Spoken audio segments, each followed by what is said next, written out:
kita beriman hanya kepada Allah yang Esa. Waktu itu udah pernah kan? Esa itu artinya apa? Artinya satu. Esa itu artinya satu, enggak dua dan enggak tiga. Artinya apa? Tuhan kita tuh satu, enggak punya ayah, enggak punya ibu, enggak punya adik, enggak punya kakak, enggak punya kakek, enggak punya anak.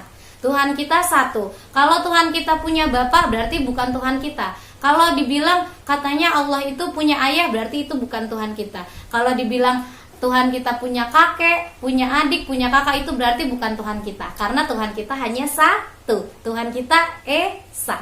Terus selanjutnya apa Bu Syifa? Selanjutnya adalah meminta pertolongan hanya kepada Allah.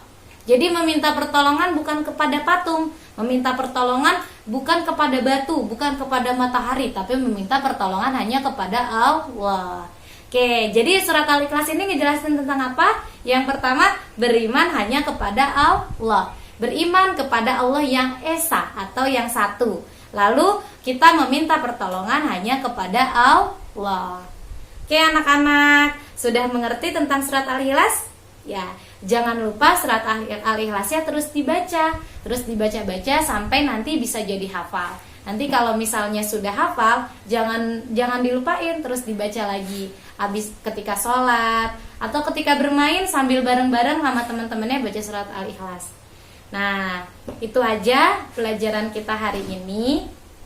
Semoga mudah dipahami, terus semangat dan tetap menjaga kesehatan. Mari kita tutup pelajaran kita hari ini dengan membaca hamdalah. Alhamdulillahirabbil alamin.